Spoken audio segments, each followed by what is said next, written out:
Welcome to हिमज्ञान कुंज। आज हम Himachal Pradesh administrative services का जो 2019 का पेपर है उसका पार्ट 3 डिस्कस करेंगे डिटेल में, जैसे पहले डिस्कस किए हैं पहले की वीडियो में। पहला क्वेश्चन है, what is the script of earliest rock inscription found at Pathiyar and Kanihara? Option है ब्रह्मी, खरोष्ठी, पाली एंड शारदा। किस स्क्रिप्ट में थे ये जो इंस्क्रिप्शन मिली हैं पटियार और कनिहारा में? इसका राइट आंसर है ए, दैट इज़ ब्राह्मी में। राइट। नेक्स्ट क्वेश्चन है, what is the name of an open festival which is annually held by the Tibetan Institute of Performing Arts at McLeodganj and was an annual feature in Lhasa prior to 1959? तो इसका right answer क्या होगा? Option B, that is Shoton. जो ये शोटोन है, ये जो ये एक तरह का ट्राइबल फेस्टिवल होता है और ये रिलेटेड किससे है? बुद्धिस्ट से। राइट। ये याद रखना आपने कि ये क्या है, हमारा एक ट्राइबल फेस्टिवल है। ट्राइबल फेस्टिवल है और किससे रिलेटेड है?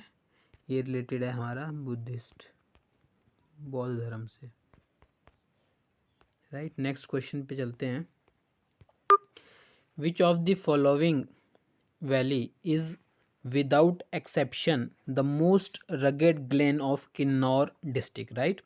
ऑप्शंस है टीडोंग वैली, बसपा वैली, बाबा वैली, लिपा वैली। तो इसका राइट आंसर होगा टीडोंग वैली। राइट। याद रखना, ये फैक्चुअल है, कहाँ का है? Tidong valley. Next question, Jyeshthang and Kanishthang, Jyeshthang and Kanishthang, यहाँ पे आर होगा ये। Right.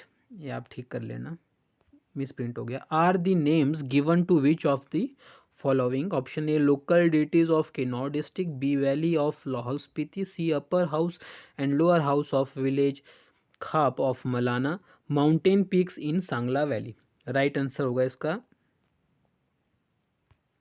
C, that is upper house and lower house of village khap of Malana. Right. और आपको ये भी पता होगा कि मलाना में ओल्डेस्ट डेमोक्रेसी है अभी तक। राइट। मलाना में, और मलाना के लोग को जमलू देवता को मानते हैं। जमलू देवता परशुराम जी के पिता थे। राइट। रेणुका माता, जो रेणुका फेस्टिवल होता है, रेणुका माता जी के हस्बैंड थे जमलू, ऋषि थे वैसे ये। राइट। तो ये भी याद रखना आप। नेक्स्ट क्वेश्चन पे चलते हैं।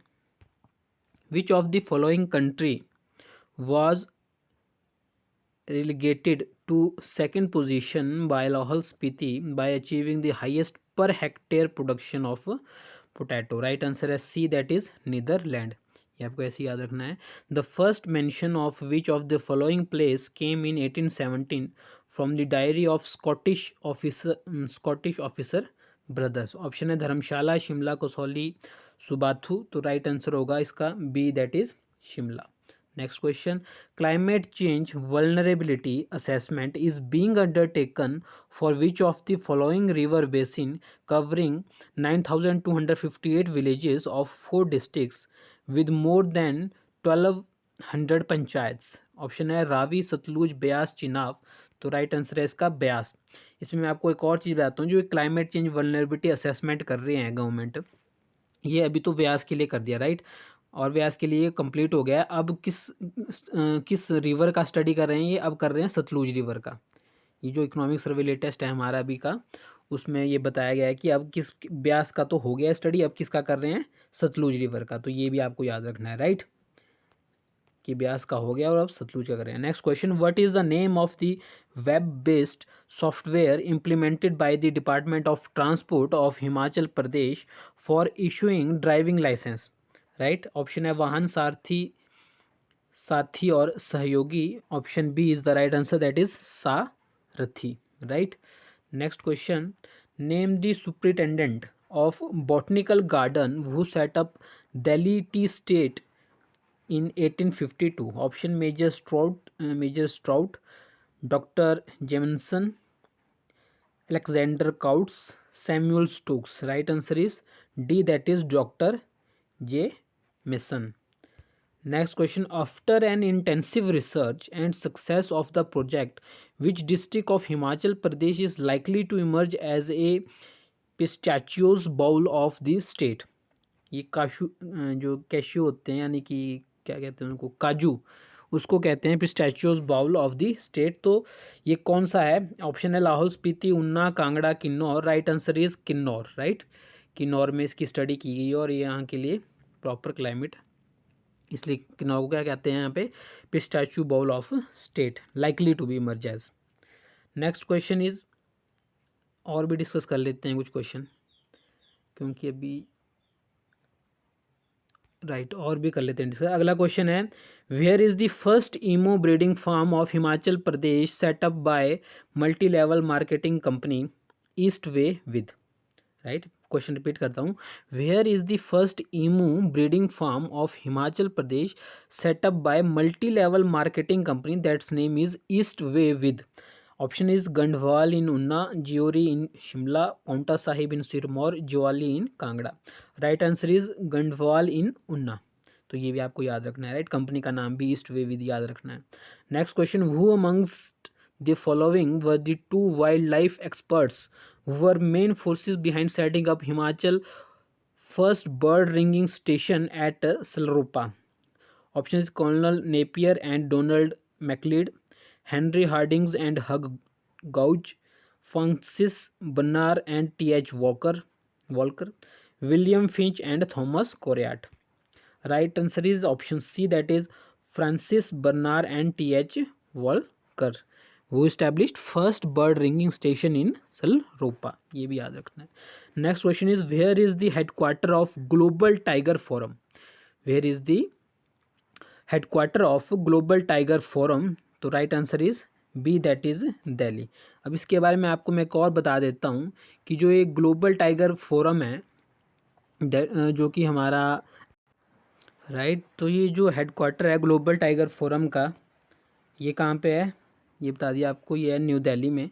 और इसमें मैं कुछ और चीज़ें बता देता हूँ कि जो एक प्रोजेक्ट टाइगर शुरू हुआ था, वो हुआ था 1973 में शुरू, प्रोजेक्ट टाइगर, जिसके थ्रू जो टाइगर की पॉपुलेशन कम हो रही थी उसको हमको फिर से रिस्टोर करना था। तो प्रोजेक्ट टाइगर शुरू हुआ था, ये भी याद रखना आपने, 1973 में। और हमारे यहाँ पे एक नेशनल टाइगर कंजर्वेशन अथॉरिटी भी है, that is NTCA, national tiger conservation authority. Right, ये इस्टेब्लिश की थी 2005 में, और ये स्टैट्यूटरी बॉडी है, इस्टेब्लिश की थी under wild life protection act 1972। Wild life protection act 1972 के अंदर इस्टेब्लिश की गई थी ये नेशनल टाइगर कंजर्वेशन अथॉरिटी 2005 में। राइट, ये भी याद रखना, स्टैट्यूटरी बॉडी है। नेक्स्ट क्वेश्चन पे चलते हैं, which cities are called non attainment cities in India? Like right, कौन सी सिटीज़ है जिनको हम कहते हैं non attainment cities? A option, the cities where solid waste management system has not been implemented. B, the cities that are not following water quality standards. C, the cities which are not complying noise pollution norms. Option D, consistently showing poor air quality than the national ambient air quality standards. तो right answer है option D, that is consistently showing poor air quality than the national ambient air quality standard. अब यहाँ पे मैं आपको कुछ चीज़ें बता देता हूँ कि जैसे जो ये national ambient air quality standard है, ये जो बताया मैंने यहाँ पे national ambient air quality standard, इसके अंडर हमारे पास 12 जो है ना ये एयर पॉल्यूटेंट्स कंसीडर करते हैं हम इसमें।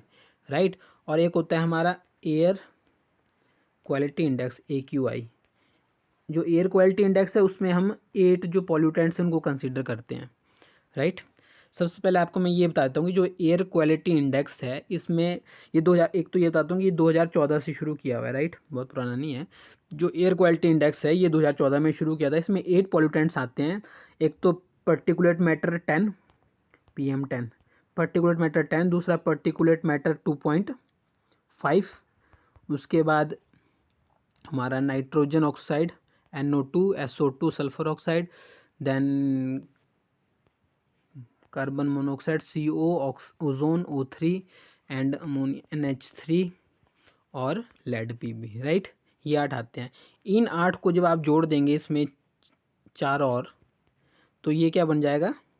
तो ये बन जाएगा national ambient air quality standard. इसमें 12 आते हैं, 8 तो वही हैं जो एयर क्वालिटी इंडेक्स में मैंने आपको बताया, right. PM2 sorry PM10, PM2.5, NO2, SO2, CO, O3 ozone, NH3 और लेड PB, राइट। जो 4 इसमें और आएंगे, अब ये जो national ambient air quality standard है 4, इसमें जो 4 जुड़ेंगे वो कौन से हैं? एक तो है बेंजीन, ये याद रखना है बेंजीन। एक है बेंजोपायरिन, PYRENE, बेंजोपायरिन। दूसरा है आर्सेनिक एंड तीसरा निकल, चौथा निकल, आर्सेनिक और चौथा निकल, NiCKEL। स्पेलिंग वगैरह देख लेना आप, मैंने बता दिया है, याद लिख लेना आप कहीं पे, राइट। और जो ये हमने बॉडीज़ बनाई है ना, जैसे national ambient air quality standard या फिर एयर क्वालिटी इंडेक्स जो है AQI, ये हमने इस्टेब्लिश किए हैं जो हमारा सेंट्रल पॉल्यूशन कंट्रोल बोर्ड है CPCB, उसके अंडर। और एक एक्ट भी है जिसके थ्रू इसको पावर्स मिलती हैं, वो है air prevention and control of pollution act 1981। ये भी आखिर में लिख लेता हूँ एक बारी, air protection and control of pollution act 1981, right. और ये जो national ambient air quality standard है या फिर AQI है, ये किसने किए हुए हैं? Central pollution control board CPCB, headquarter new Delhi, right. ये भी याद रखना आप। अब नेक्स्ट क्वेश्चन में चलते हैं। Bada Dashain is the festival celebrated in which country, right option है India, Nepal, Myanmar, Sri Lanka, right option is Nepal. Next question, why is there a great concern about the microbeads, right. क्या है? Microbeads that are released into environment. Option A, they are considered harmful to marine ecosystem, they are considered to cause skin cancer in children, they are small enough to be absorbed by crop plant in irrigated fields, they are often found to be used as food adulterants, right। तो इसका right answer होगा ए, they are considered harmful to marine ecosystem, right. इसलिए ये जो माइक्रोबिड्स हैं, ये ज़्यादातर cosmetic जो प्रोडक्ट्स हैं ना, उसमें भी आपको प्रेजेंट मिलेंगे माइक्रोबिड्स, राइट। नेक्स्ट क्वेश्चन पे चलते हैं। Among the following which one is the largest exporter of rice in the world in the last 5 year, right. तो इसका लास्ट 5 ईयर का आंसर था इंडिया, सबसे ज़्यादा एक्सपोर्ट किया है इंडिया ने राइस को, right. Next question, Which of the following states does not have a bicameral legislature? इनमें से कौन सी ऐसी स्टेट है जिसके पास बाईकैमरल लेजिस्लेचर नहीं है, राइट। तो ऐसी कौन सी इसमें से हैं जिनमें बाईकैमरल लेजिस्लेचर नहीं है? बाईकैमरल लेजिस्लेचर का मतलब होता है वहाँ पे हमारी लेजिस्लेटिव असेंबली भी होगी और लेजिस्लेटिव काउंसिल भी होगी। क्या होगी? लेजिस्लेटिव असेंबली भी होगी, लेजिस्लेटिव काउंसिल भी होगी, राइट। तो अभी तो इस क्वेश्चन को डिस्कस कर लेते हैं। इसका राइट आंसर होगा वेस्ट बंगाल, जबकि जम्मू कश्मीर तो अब एक यूनियन टेरिटरी बन गया है, राइट। आपको पता है जम्मू कश्मीर तो यूनियन टेरिटरी है, ऑल्दो वहाँ पे लेजिस्लेटिव असेंबली भी है, लेजिस्लेटिव काउंसिल भी है, राइट। तेलंगाना में जो दोनों हैं, लेजिस्लेटिव असेंबली भी है, लेजिस्लेटिव काउंसिल भी है। वैसे ही कर्नाटका में भी लेजिस्लेटिव असेंबली भी है, लेजिस्लेटिव काउंसिल भी है। पर जो वेस्ट बंगाल है वहाँ पे सिर्फ क्या है? Legislative assembly. हाल ही में इलेक्शन भी हुए वहाँ पे, तो यहाँ पे क्या है? सिर्फ लेजिस्लेटिव असेंबली। अब मैं आपको लेजिस्लेटिव काउंसिल के बारे में कुछ चीज़ें बता देता हूँ, राइट। हमारा जो इंडिया है उसमें 6 स्टेट्स हैं ऐसी जहाँ पे आपको मिलेगी लेजिस्लेटिव असेंबली भी और लेजिस्लेटिव काउंसिल भी, मींस बाई कैमरल लेजिस्लेशन। वो कौन कौन सी हैं?